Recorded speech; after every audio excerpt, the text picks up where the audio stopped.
Hello senate aspirants, कैसे हैं आप सभी। आई होप कि आप लोगों की पढ़ाई अच्छी चल रही होगी क्योंकि कुछ दिनों में आपके एग्ज़ाम्स आने वाले हैं। सो लास्ट टाइम पे मैं रैपिड रिवीजन लेके आया हूँ जिसमें हम बायोलॉजी के स्टार्टिंग से लेके लास्ट तक के सारे चैप्टर्स के most important conceptual based questions practice करेंगे, जिसमें कि सारे क्वेश्चंस पीवाईक्यू बेस्ड होंगे। ओके, सो फर्स्ट चैप्टर से स्टार्ट करते हैं। हमारा फर्स्ट चैप्टर है the living world. Okay, so the living world का फर्स्ट क्वेश्चन है, the term living refers to organism that souls.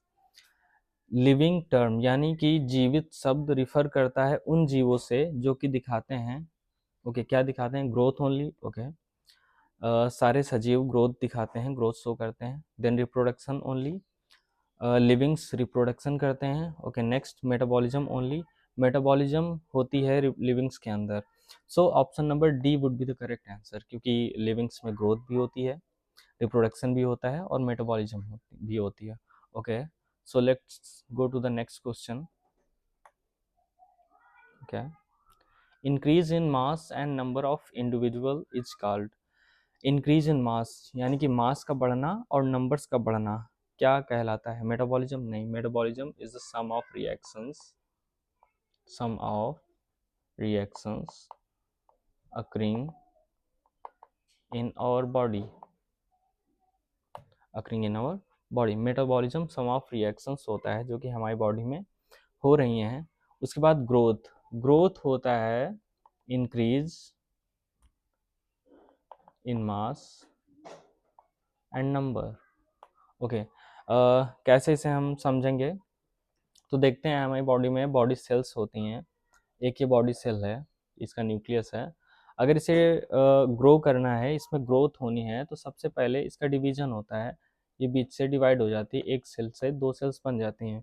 फिर ये सेल्स बॉडी से न्यूट्रिएंट्स लेती हैं और अपना मास इंक्रीज करती हैं।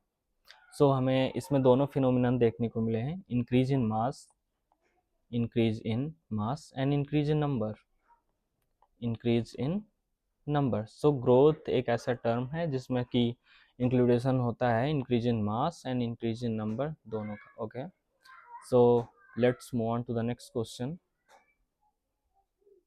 Okay, which of the following is not a defining property of living organism? Okay, growth नहीं, ग्रोथ लिविंग्स में पाई जाती है। रिप्रोडक्शन, रिप्रोडक्शन लिविंग्स में होता है। कॉन्शियसनेस, कॉन्शियसनेस भी लिविंग्स में होती है। ये जो तीनों कैरेक्टर्स दिए हुए होते हैं, ये सारे लिविंग ऑर्गेनिज्म, अप्रॉक्सिमल सारे लिविंग ऑर्गेनिज्म शो करते हैं, क्योंकि रिप्रोडक्शन एक ऐसी कैपेबिलिटी है जो म्यूल्स में नहीं होती है। Okay, so movement, movement is not a defining property of organism, क्योंकि मूवमेंट कई सारे ऑब्जेक्ट्स भी शो कर सकते हैं, जैसे कि ट्रेन, ट्रेन मूव करती है पर वो लिविंग नहीं है।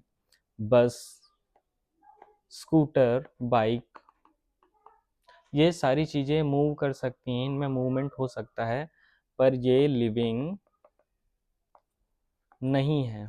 So movement is not a defining property for any of the living organism. Okay, so next पे फोकस करते हैं। ओके, नेक्स्ट क्वेश्चन है, व्हिच ऑर्गेनिज्म डजंट रिप्रोड्यूस। इसके बारे में हम अभी बात कर चुके हैं। इसका आंसर है म्यूल। म्यूल एक स्टेराइल ऑर्गेनिज्म है। इसे हाइब्रिडाइज्ड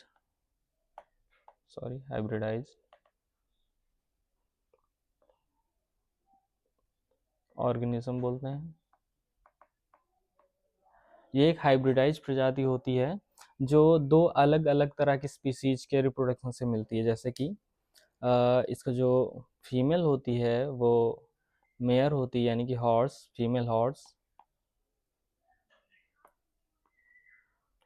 एंड इसका जो मेल होता है, जो इसका फादर होता है, वो एक डंकी होता है। इनके फर्टिलाइजेशन से जो स्पीसीज बनती है उसका नाम होता है म्यूल। और कॉमनली जितनी भी हाइब्रिडाइज स्पीसीज होती हैं वो सारी की सारी स्टेराइल हुई होती हैं, यानी कि वो रिप्रोडक्शन नहीं कर सकती हैं। ओके, सो नेक्स्ट क्वेश्चन देखते हैं।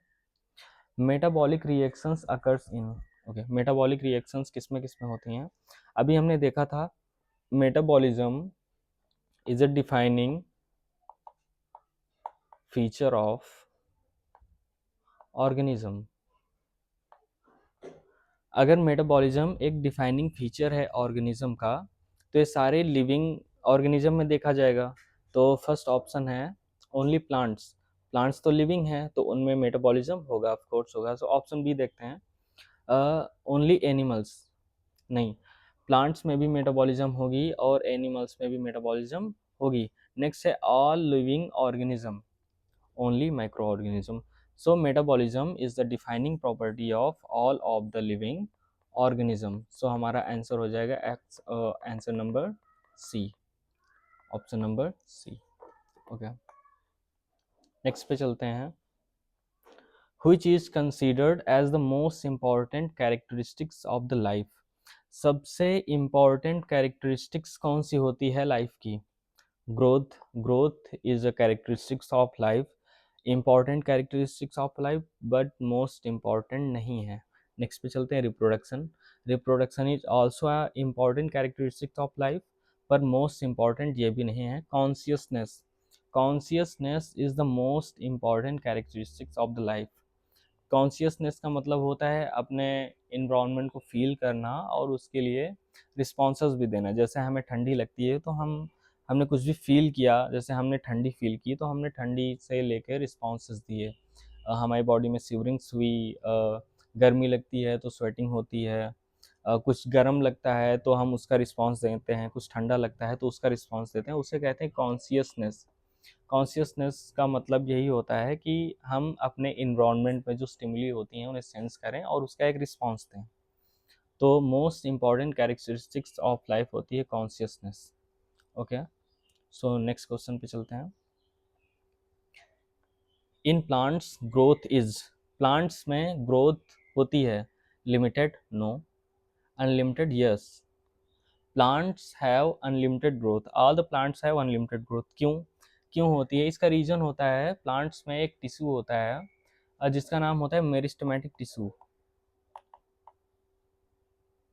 मेरिस्टेमेटिक टिश्यू, आप लोगों ने ऑब्जर्व किया होगा जो प्लांट्स होते हैं, जो ट्रीज होते हैं, वो होल ऑफ द लाइफ, जीवन पर्यंत बढ़ते ही रहते हैं। अगर उनकी डाल काट दी जाए तो उस पर नए पत्ते निकलते हैं, नई शाखाएं निकलती हैं और वो ग्रो करते रहते हैं। पर इंसानों में ऐसा नहीं होता है। यदि इंसान का कोई भी बॉडी ऑर्गन कट जाता है तो वो दोबारा से नहीं निकलता है, पर पेड़ों में ऐसा नहीं होता है, पेड़ों में दोबारा से निकल आते हैं। क्यों? उसका एक रीजन है meristematic tissue.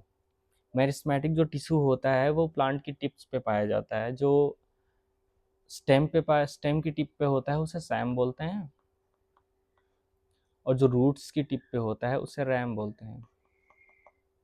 Okay, so next question पे मूव करते हैं। Okay, increase in protoplasm is also known as reproduction? No. Reproduction की डिफिनेशन होती है it is the ability of individual to give rise a new individual of its own kind. किसी भी organism का अपने ही जैसे ऑर्गेनिज्म को उत्पन्न करना या प्रोड्यूस करना रिप्रोडक्शन होता है। इसमें इंक्रीज इन प्रोटोप्लाज्म से कोई भी मतलब नहीं होता है। देन आता है ग्रोथ। यस, ग्रोथ के बारे में अभी हम लोगों ने पढ़ा था, increase in mass and increase in number. So increase in protoplasm को हम इंक्रीज इन मास कंसिडर करते हैं। तो option would be correct B, option B would be the correct option. Okay, so move on to the next. Okay, which of the following is not a metabolic process? इनमें से कौन सा metabolic process नहीं है? ऐसा कौन सा process है जिसमें मेटाबॉलिक रिएक्शंस नहीं होती हैं? रेस्पिरेशन? नो, रेस्पिरेशन में मेटाबॉलिक रिएक्शंस होती हैं, मेटाबॉलिक रिएक्शंस के द्वारा ही हमारे अंदर एनर्जी बनती है। Photosynthesis is absolutely metabolic process, जिसमें रिएक्शंस होती हैं और पेड़ पौधे अपने लिए भोजन बनाते हैं। Next transpiration. यस, ट्रांसपीरेशन में कोई भी मेटाबॉलिक रिएक्शंस नहीं होती हैं। इसमें commonly water droplets rise out होती हैं पौधों के पत्तियों से, स्टोमेटॉज से रात के समय में। And option D is digestion. Digestion is completely metabolic process जिसमें मैकेनिकल प्लस केमिकल डाइजेशन होता है. So option number C would be the correct answer, क्योंकि ट्रांसपिरेशन में कोई भी मेटाबॉलिक प्रोसेस इन्वॉल्व नहीं होता है. Okay, so next question number 10 is reproduction ensures. Reproduction क्या इंश्योर करता है? Survival of individual? नो, क्योंकि रिप्रोडक्शन करने के बाद वो इंडिविजुअल सर्वाइव नहीं करता है, उसकी स्पीसीज सर्वाइव करती है. वो इंडिविजुअल तो अपनी नेचुरल डेथ चला जाएगा, उसकी जब नेचुरल डेथ आएगी तब वो एक्सपायर हो जाएगा, उसकी स्पीसीज सर्वाइव करती रहती है. So option number B is the correct answer, survival of species. जैसा हम इंसान हैं, हम रिप्रोडक्शन करते हैं पर फिर भी हम अपनी पर्टिकुलर एज आने पे डेड हो जाते हैं, एक्सपायर हो जाते हैं, क्योंकि it is a natural process. Death is the natural process, ये सभी का होता है. तो अगर हम रिप्रोडक्शन करते रहते हैं तो हमारी स्पीसीज सर्वाइव करती रहेगी, ना कि हम खुद सर्वाइव करेंगे. Next question. Okay, the ability to sense environment is called.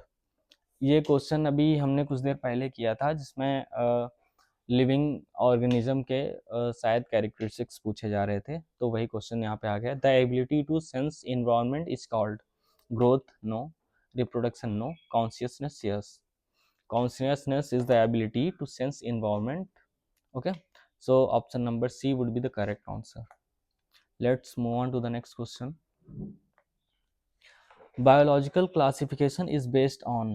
Biological classification जो जीवों को विभाजित किया गया है, क्लासिफाई किया गया है, वो किस पे बेस्ड है? Okay, so option A similarities and differences. Yes, biological classification based है हमारा सिमिलैरिटीज और डिफरेंसेस पे. Okay, next question. Taxonomy deals with. Taxonomy क्या क्या डील करती है? Okay, classification? Yes. Nomenclature? Yes. Identification? Yes. तीनों ही टेक्सोनॉमी डील करती है. So correct answer would be option number D. Okay, so next question है binomial nomenclature was proposed by Carolus Linnaeus. Option number B. Carolus Linnaeus एक biologist थे जिन्होंने binomial nomenclature दी थी. Okay, next. Darwin. Darwin आपको आगे मिलेंगे evolution chapter में. Aristotle इन्होंने भी बायोलॉजिकल क्लासिफिकेशन में काम किया था, लेकिन बाइनोमियल नोमेनक्लेचर नहीं दी थी. Mendel. Mendel is the father of genetics, जिसे हम नेक्स्ट चैप्टर्स में पढ़ेंगे मेंडल के बारे में, क्योंकि ये फादर कहे जाते हैं जेनेटिक्स के. ओके, नेक्स्ट क्वेश्चन पे मूव ऑन करते हैं. Scientific name consist of one word? No. Two word? Yes. Three words? No. Four words? No. Scientific names दो वर्ड के कंसिस्ट होते हैं, जिसमें फर्स्ट नेम जो होता है वो जीनस बताता है, जीनस रिप्रेजेंट करता है, और जो सेकंड नेम होता है वो स्पीसीज रिप्रेजेंट करता है. ओके, जो फर्स्ट वर्ड होता है वो जीनस रिप्रेजेंट करता है and second word species represent करता है. Next. Okay, same question copy paste कर दिया गया है. First word in scientific name represents. First word क्या रिप्रेजेंट करता है? जीनस रिप्रेजेंट करता है, और सेकंड स्पीसीज रिप्रेजेंट करता है. सेकंड स्पीसीज रिप्रेजेंट करता है. ओके, नेक्स्ट पे मूव ऑन करते हैं. Homo sapiens indicate. होमोसैपियंस में सैपियंस इंडिकेट करता है, क्या इंडिकेट करता है? अभी हमने पढ़ा है होमोसैपियंस में sapien is the second word, तो सेकंड वर्ड स्पीसी इंडिकेट करेगा. ओके, नेक्स्ट पे चलते हैं. Okay, taxonomic hierarchy starts from. Okay, taxonomic hierarchy starts from higher to lower. अगर हम देखें तो हायर हायरार्की होती है किंगडम. हायर हायरार्की होती है kingdom, so kingdom would be the correct answer. और जो इंड होती है, फिनिश होती है, वो स्पीसीज पे फिनिश होती है. Okay, species is the smallest hierarchy of taxonomic hierarchy. Okay, next पे चलते हैं. Largest taxonomic category is. So अभी हमने बात की, जो लार्जेस्ट कैटेगरी होती है वो किंगडम होती है, और जो स्मॉलेस्ट होती है वो स्पीसी होती है। ओके, नेक्स्ट क्वेश्चन पे मूव ऑन करते हैं। स्मॉलेस्ट टेक्सोनॉमिक यूनिट के बारे में अभी हमने पढ़ा कि species is the smallest taxonomic category. Taxon refers to group of organism and level of classification. So option number C both A and B. Taxon refer करता है ग्रुप ऑफ ऑर्गेनिज्म से एंड लेवल ऑफ क्लासिफिकेशन से। Okay, next question. Botanical gardens are use for study of plants, of course. Conservation yes and research. जो botanical gardens होते हैं उनका use करते हैं हम प्लांट्स की स्टडी के लिए, प्लांट्स को कंजर्व करने के लिए और उन पर रिसर्च करने के लिए। सो answer would B D, all of the एबो। Okay, next question. Zoological parks helps in, same question है बस उसमें बॉटेनिकल गार्डन्स था, इसमें जूलॉजिकल पार्क्स आ गया है। So conservation, of course conservation, study of animals yes, and education. So option number D would be the correct answer, all of these. Okay, next. Herbarium consist of, herbarium consist करता है dried plants को। इसमें करते क्या हैं, जैसे हम लोगों ने हार्बेरियम फाइल्स भी बनाई होंगी। हार्बेरियम फाइल्स में करते क्या हैं, अगर हमें गुलाब की हार्बेरियम बनानी है तो हम गुलाब का एक फूल ले लेते हैं जिसमें उसके नीचे से पत्तियां भी होती हैं, ऐसे हिसाब से काटते हैं, उसे थोड़ा सा सुखाते हैं, ड्राई कर लेते हैं, उसके बाद एक फाइल पे पेस्ट कर देते हैं, उसे अच्छे से चिपका देते हैं। यानी कि हार्बेरियम कलेक्शन होता है ड्राइड प्लांट्स का। कैसे प्लांट्स का? ड्राइड प्लांट्स का। ओके, नेक्स्ट क्वेश्चन है yes. Museum contains, museum, museum आप लोगों ने देखे होंगे, म्यूजियम में सभी डेड प्लांट्स होते हैं, सॉरी डेड प्लांट्स नहीं होते, डेड स्पेसिमेंट्स होते हैं, जिसमें से प्लांट्स भी आ जाते हैं और ऑर्गेनिजम्स भी आते हैं, एनिमल्स भी आ जाते हैं। So preserve specimens yes. Living organism no, living organism या तो बॉटेनिकल गार्डन्स में मिलेंगे, बॉटेनिकल गार्डन्स में, या तो फिर जू में मिलेंगे, zoo in the sense zoological, zoological parks में मिलेंगे। Okay, only plants no, only animals no. So the correct answer would be option number A, preserved specimens. Okay, key is used for identification, key is used for identification and keys are, sorry, keys are analytical in nature, analytical in nature. Keys are used for identification and keys are analytical in nature. Okay, next question पे चलते हैं। Manuals contains, manuals क्या contain करते हैं? Manuals contain करते हैं classification data, no, not classification data. Information for identification yes, manuals information collect करते हैं आइडेंटिफिकेशन के लिए। So option B would be the correct answer. Next पे चलते हैं। Flora provides information about, okay, एक फ्लोरा होता है, एक फ्लोरा होता है एंड सेकंड होता है फौना। देखिए फ्लोरा में फ्लावर वर्ड आता है, फ्लोरा में फ्लावर वर्ड आता है तो हम इसे यूज करेंगे प्लांट्स के लिए। अगर फ्लोरा प्लांट्स के लिए यूज होगा तो फौना को हम यूज करते हैं एनिमल्स के लिए, एनिमल्स के लिए। तो flora provides information about plants of a region. Next पे फोकस करते हैं। Fauna refers to, same question है, अगर फ्लोरा प्लांट्स पे फोकस करता है तो फौना फोकस करेगा एनिमल्स पे। ओके, नेक्स्ट क्वेश्चन नंबर 30 है हमारा। Taxonomic aids include, taxonomic aids में क्या होता है तो देखते हैं। हार्बेरियम्स यस, हार्बेरियम्स होती हैं। Botanical gardens yes, botanical gardens भी होते हैं। एंड कीज यस, कीज भी होती हैं। हार्बेरियम में ड्राइड स्पेसिमेंट्स होते हैं, बॉटेनिकल गार्डन्स में लिविंग प्लांट्स होते हैं। Keys are analytical in nature. ये लाइन बहुत ही मोस्ट इम्पॉर्टेंट है, ये लाइन मोस्ट इम्पॉर्टेंट है कि keys are analytical in nature. Okay, so answer would be option number D, all of the above. Next question पे मूव करते हैं।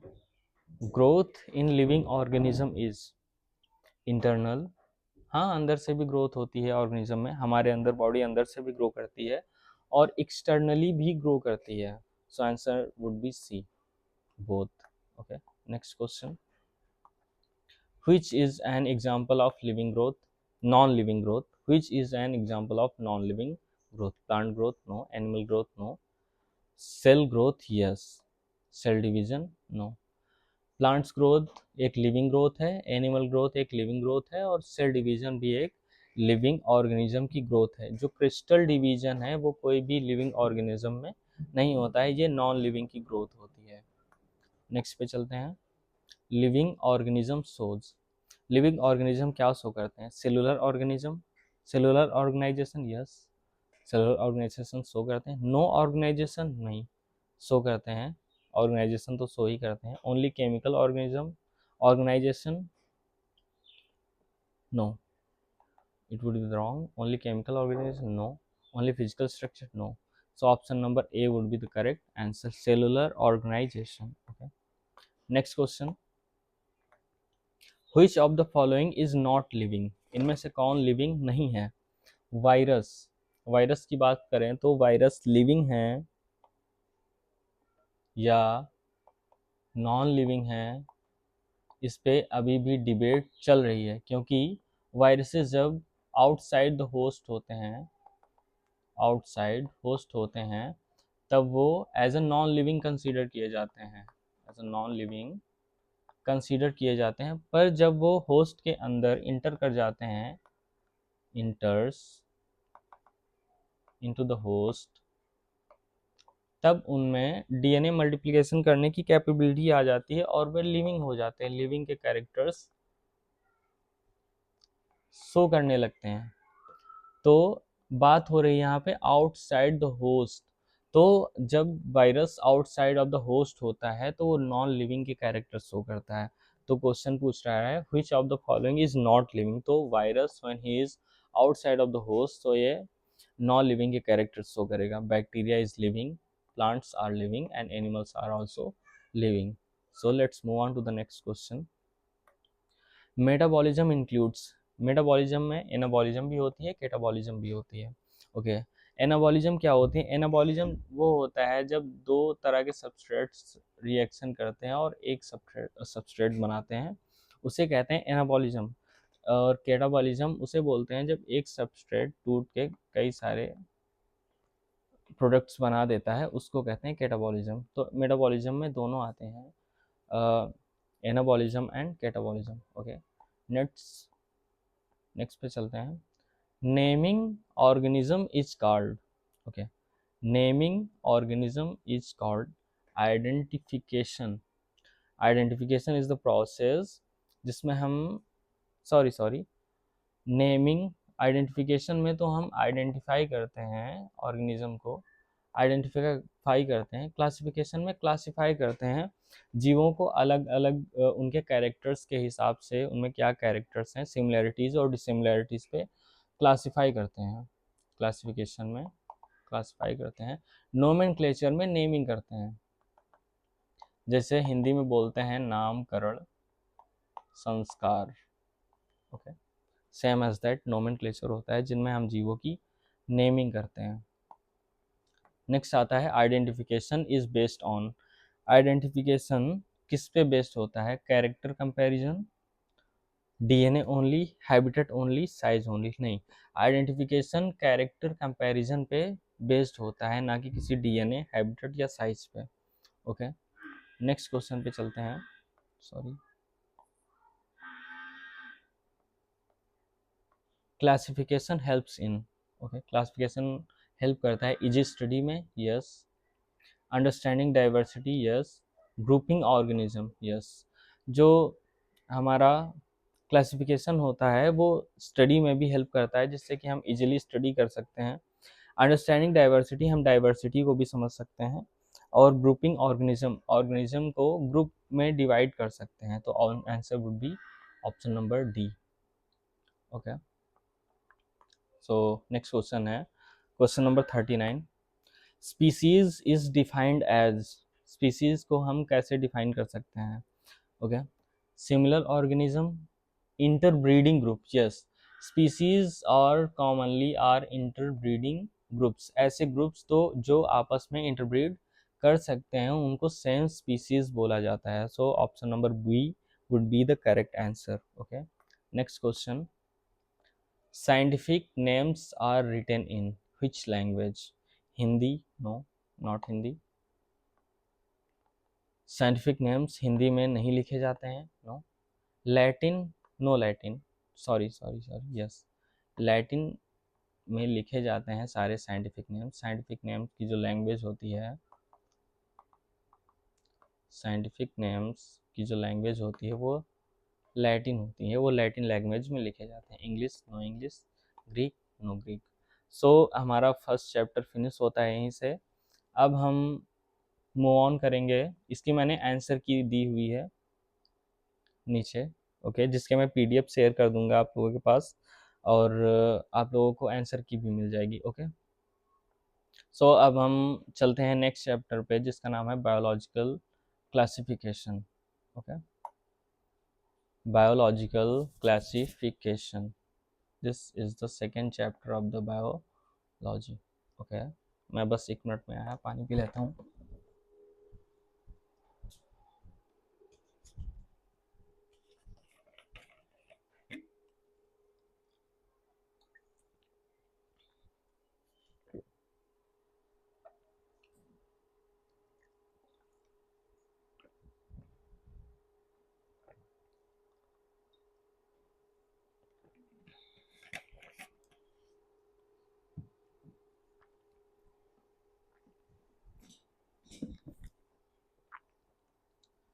ओके, सो हमें क्वेश्चन करने की स्पीड थोड़ा बढ़ानी पड़ेगी क्योंकि चैप्टर्स बहुत सारे हैं और टाइम बहुत ही कम है.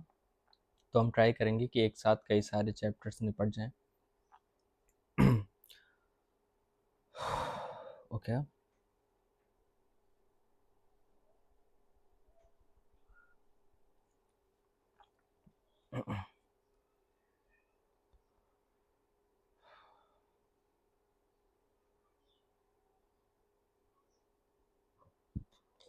Okay, so biological classification start करते हैं. जिसका फर्स्ट क्वेश्चन है, who proposed 5 kingdom classification? 5 kingdom classification किसने दिया था? लीनियस. लीनियस के बारे में हम पढ़ चुके हैं. इन्होंने 2 किंगडम क्लासिफिकेशन दिया था. 2 किंगडम क्लासिफिकेशन दिया था. Whittaker, RH Whittaker, RH Whittaker, इन्होंने हमें दिया था 5 किंगडम क्लासिफिकेशन. तो करेक्ट आंसर हो जाएगा option number B, RH Whittaker. Option B is the correct answer. Okay, Monera includes, Monera includes, Monera में क्या होते हैं? मोनेरा में होते हैं प्रोकैरियोट्स. प्रोकैरियोट्स में पाए जाते हैं हमारे, sorry just a minute, 5 kingdom classification में जो क्लासिफाई किया गया था, मैं दिखा देता हूँ, से ले लेते हैं. 5 किंगडम क्लासिफिकेशन, 5 किंगडम क्लासिफिकेशन में आया था Monera, protista, fungi, plants and animals. Okay, इनमें से जो मोनेरान्स थे, जितने भी मोनेरा थे वो प्रोकैरियोट्स हैं. प्रोकैरियोट्स हैं, इनमें ट्रू न्यूक्लियस नहीं होता है. True nucleus, just a minute.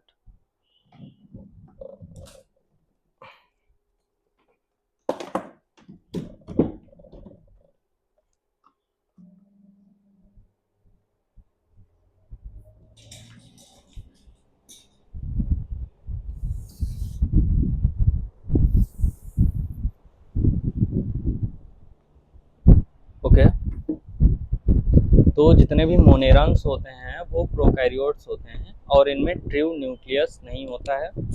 Then आते हैं protista, fungi, plants and Animalia. ये जितने भी 4 ग्रुप्स होते हैं इन सभी में न्यूक्लियस होता है, न्यूक्लियस पाया जाता है। इसके लिए इन्हें यूकैरियोट्स कहते हैं,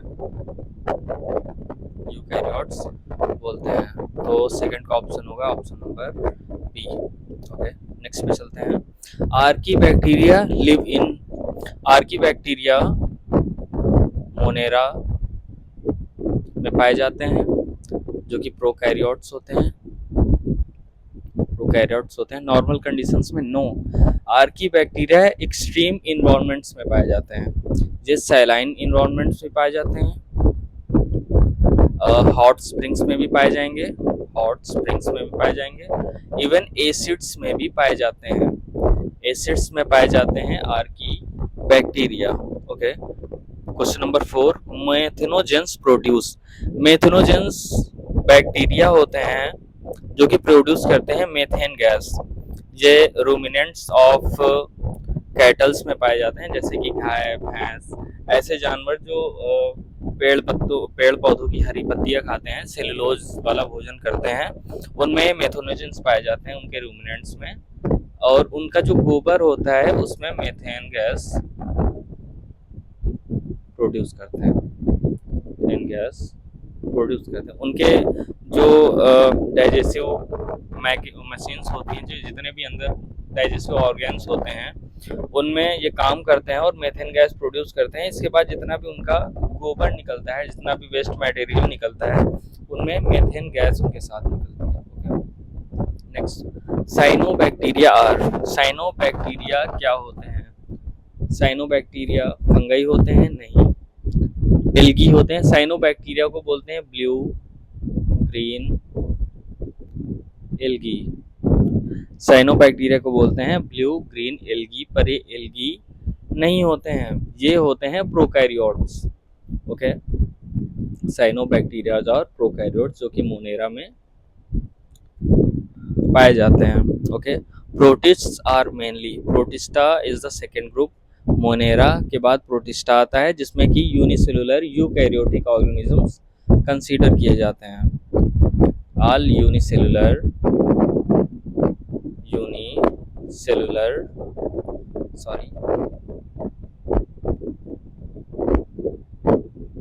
यूनिसेलुलर ऑर्गेनिजम्स कंसीडर किए जाते हैं प्रोटिस्टा में। ओके, नेक्स्ट पे चलते हैं। Diatoms have walls made up of, diatoms समुद्रों में पाए जाते हैं, यानी कि डीप सी में पाए जाते हैं। ये डायटॉम्स जो होते हैं ये एक डायटोमियस सीथ बनाते हैं, डायटोमियस सीथ बनाते हैं जो हजारों साल तक जब पड़ी रहती है उसके बाद ये डायटोमियस सीथ में कन्वर्ट हो जाती है। इसके कई सारे यूजेस होते हैं, जो कि पॉलिश में भी यूज होता है, सिरप्स में भी यूज करते हैं। तो ये जो बनी होती है वो बनती है सिलिका की। ओके, जो डायटोमियस सीथ होती है वो सिलिका की बनती है। Okay, next question, dinoflagellates cause, dinoflagellates cause करते हैं रेड टाइड्स। रेड टाइड्स में एक बहुत ही जहरीली टाइप की गैस एक तरह से बोल सकते हैं, या ये एक रेड टाइड बनाते हैं जिनमें जितनी दूर तक ये रेड टाइड्स फैलते हैं उतनी दूर की छोटी जो मछलियां होती हैं या छोटे जो समुद्री जीव होते हैं वो मर जाते हैं। इतना ये टॉक्सिक होता है इनका रेड टाइड्स, जो कि डायनोफ्लैजिलेट्स कॉज करते हैं। ओके, नेक्स्ट पे चलते हैं। यूग्लेनाइड्स शो, यूग्लेनाइड्स क्या शो करते हैं? जो यूग्लेनाइड्स होते हैं उनमें 2 न्यूक्लियसेस होते हैं। इनकी एक कैरेक्टरिस्टिक्स होती है, जब तक इन्हें सनलाइट मिल रही होती है तब तक ये प्लांट्स की तरह वर्क करते हैं, यानी खुद ऑटोट्रॉपिक एनिमल्स की तरह काम करते हैं, यानी कि खुद फोटोसिंथेसिस करेंगे, अपना भोजन खुद बनाते हैं। उसके बाद जब इन्हें सनलाइट मिलना बंद हो जाती है, सनलाइट मिलना बंद हो जाती है, तब ये हेटेरोट्रॉपिक बन जाते हैं, यानी कि अपने भोजन के लिए दूसरों जीवों पे डिपेंड हो जाते हैं। यानी कि यूग्लेनॉइड काम करते हैं प्लांट्स लाइक, प्लांट्स की तरह भी करते हैं, एनिमल लाइक, एनिमल की तरह भी करते हैं, यानी कि both plants and animal traits पाए जाते हैं इनमें। Okay, slime moulds, slime moulds protists होते हैं, प्रोटिस्ट होते हैं जो कि सैप्रोफाइटिक प्रोटिस्ट होते हैं, यानी कि ये अपने भोजन के लिए दूसरों जीवों पे डिपेंड करते हैं। ओके, नेक्स्ट पे चलते हैं। Fungi cell wall is made up of, जितने भी फंगस होते हैं, फंगई होती है, उनकी जो सेल वॉल होती है वो काहे की बनी होती है? सेलुलोज की? नो, सेलुलोज नहीं होती। Chitin, yes, option number B would be the correct answer, क्योंकि फंगई की जो सेल वॉल होती है वो काइटिन की बनी होती है। यीस्ट रिप्रोड्यूस बाई, यीस्ट में जो रिप्रोडक्शन होता है वो किसकी वजह से होता है? Yeast are reproduce by budding. Okay, हमने कई सारे चैप्टर्स में, जैसे कि पहले आई थिंक एक चैप्टर था रिप्रोडक्शन इन ऑर्गेनिज्म, अब शायद हट गया है, उसमें हम लोगों ने पढ़ा है yeast reproduce mainly by budding. Okay, so next question देखते हैं। Mycelium is made up of, mycelium fungi में पाई जाती है, माइसीलियम फंगई में पाई जाती है जो कि हाइफी की बनी होती है। माइसीलियम फंगई में पाई जाती है जो कि हाइफी की बनी होती है। लाइकेंसो, parasitism no, not parasitism. Symbiosis yes, lichens symbiosis show करते हैं। Okay, next. वायरसेस और living no, non living no. Viruses living भी होते हैं और नॉन लिविंग भी होते हैं, तो वायरसेस शो करेंगे both characters of living and non living. Okay, virus genetic material can be DNA only, RNA only, both DNA और आरएनए। जो वायरसेस होते हैं, कलर चेंज कर लेता हूँ, जो वायरस होते हैं वो कॉमनली दो चीज़ों के मिलकर बने होते हैं। वायरसेस को न्यूक्लियोप्रोटीन्स बोलते हैं, वायरसेस को न्यूक्लियोप्रोटीन्स बोलते हैं। Nucleoproteins in the sense, nucleoprotein, सबसे पहले हम प्रोटीन्स देख लेते हैं। उनमें होता है प्रोटीन्स, में होता है प्रोटीन्स, और न्यूक्लियो का मतलब होता है न्यूक्लिक एसिड। एक ब्लैंक पेज ले लेता हूँ मैं, उस पर समझाता हूँ।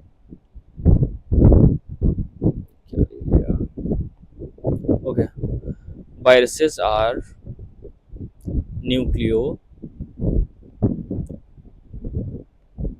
Nucleoproteins. Nucleoprotein in the sense, nucleo means होता है न्यूक्लिक एसिड,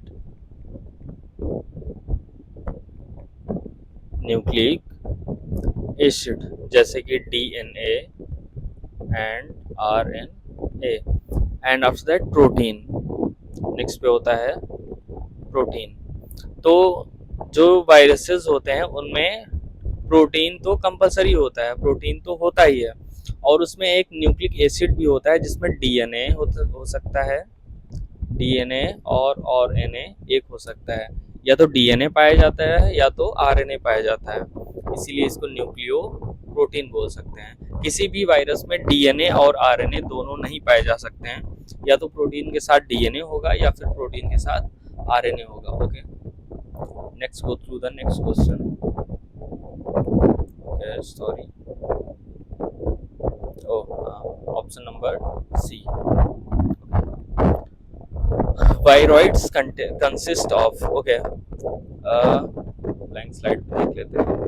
देखिए, वायरस होता है एक प्रायंस होता है, देन आता है वायरॉइड्स। इन तीनों की कैटेगरी लगभग सेम ही होती है। वायरसेस में होते हैं प्रोटीन्स प्लस डीएनए और आरएनए। प्रॉन्स में होते हैं केवल और केवल infectious proteins,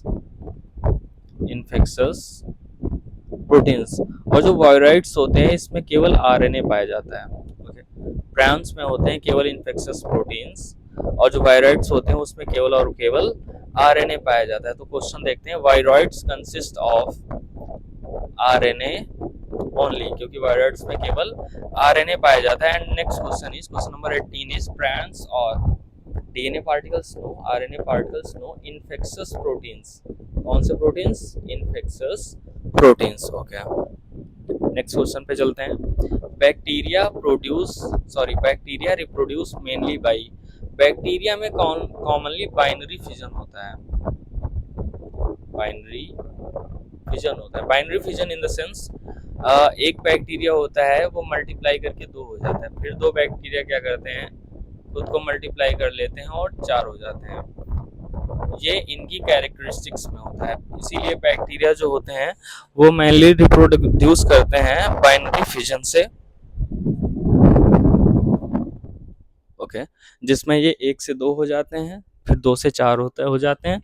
each of the cell को 2 में कन्वर्ट करते रहते हैं, जिसे हम बाइनरी फिजन बोलते हैं। Okay, cell wall in bacteria contains cellulose, no not cellulose. Bacteria की सेल वॉल सेलुलोज की नहीं होती है। Peptidoglycan, yes, bacterial cell wall peptidoglycan की बनी हुई होती है। So option B would be the correct answer. Okay, next, kingdom Protista includes Protista, okay, bacteria, no, bacteria Monera में पाई जाती है। बैक्टीरिया मोनेरा में पाई जाती है। एग्रीपस प्रोटोजोन्स, यस, प्रोटिस्टा में प्रोटोजोन्स पाए जाते हैं। प्लांट्स, प्लांटी में पाए जाएंगे। फंगई, फंगई में पाए जाएंगे।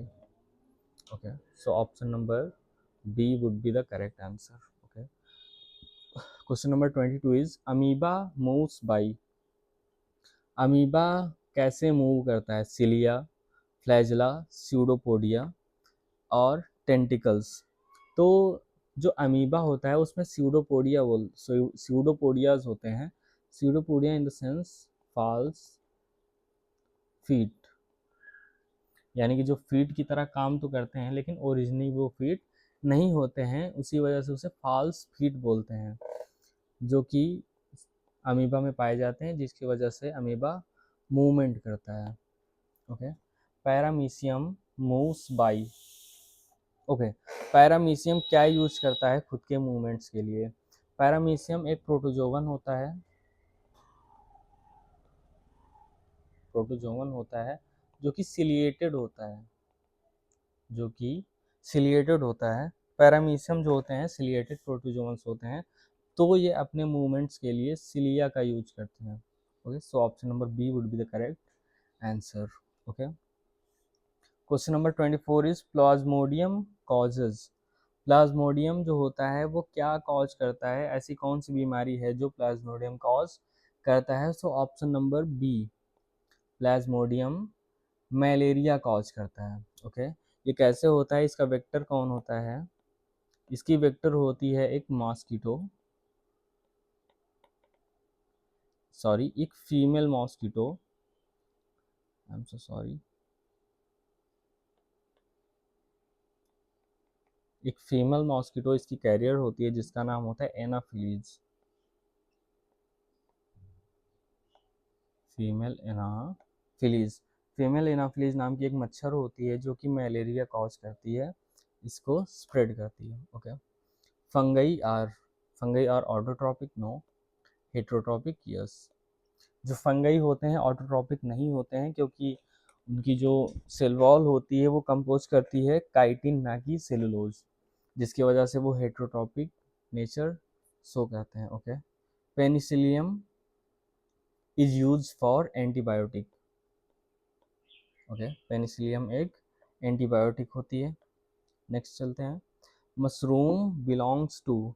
मशरूम किसको बिलोंग करता है? देखो, फंगई होते हैं, फंगई के 4 डिविजन्स होते हैं। फर्स्ट होता है स्कोमाइसिटीज, स्कोमाइसिटीज। सेकेंड होता है बैसिडियो माइसिटीज। थर्ड होता है जाइगो माइसिटीज एंड लास्ट होता है ट्यूटेरोमाइसिटीज, deuteromycetes.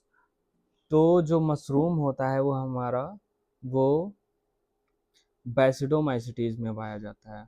Mushroom is found in basidiomycetes. Okay, bread mould is, Rhizopus को ब्रेड माउल्ड बोलते हैं। ओके, नेक्स्ट पे चलते हैं, sexual reproduction in fungi involves. Fungi में जो सेक्सुअल रिप्रोडक्शन होता है उसमें क्या होता है? Plasmogamy, yes, karyogamy, yes, meiosis, yes, all of the एबो। प्लाज्मोगेमी होता है, कैरियोगेमी होता है, और मियोसिस होता है। ये तीनों सेक्सुअल रिप्रोडक्शन ऑफ फंगाई में पाए जाते हैं। ओके, नेक्स्ट क्वेश्चन है, algae are mostly, algae mostly क्या होते हैं? Algae are mostly aquatic, algae mostly aquatic होते हैं, ये पानी में पाए जाते हैं और समुद्रों में इनकी प्रजातियां सबसे ज़्यादा पाई जाती हैं, जिसकी वजह से ये कार्बन फिक्सेशन का काम करते हैं। Okay, so option number B would be the correct answer. Okay, green algae contains, green algae क्या कंटेन करते हैं?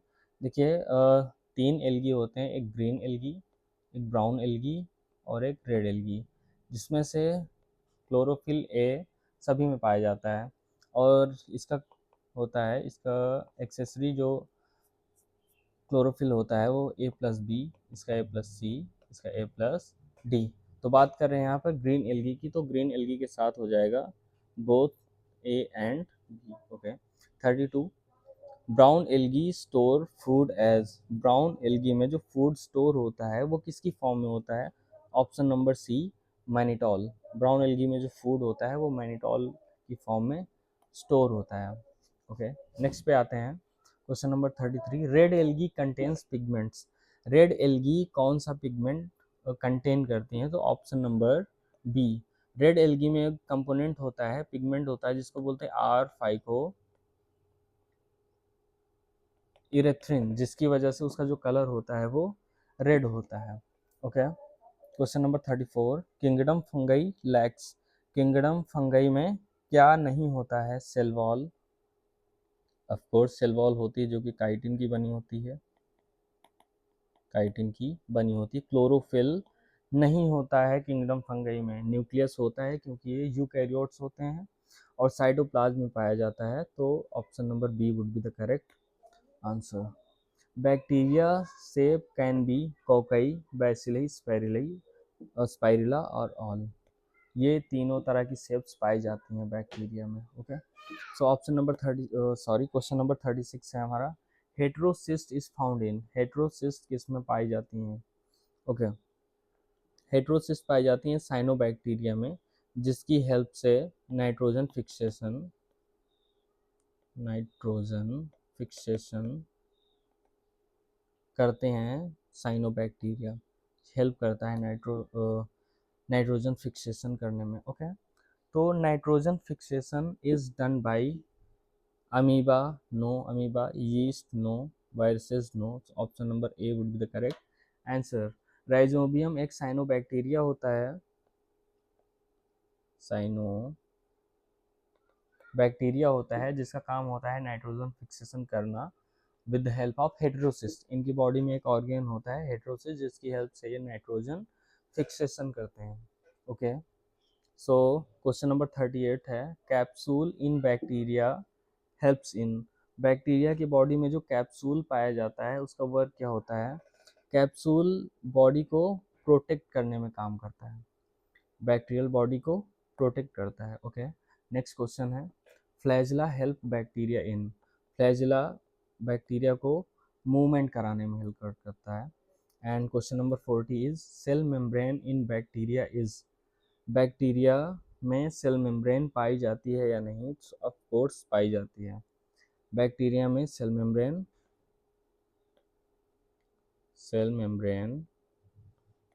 प्रेजेंट होती है। सो आज हमने कवर किए हैं दो चैप्टर्स, फर्स्ट चैप्टर था the living word and second chapter is the biological classification.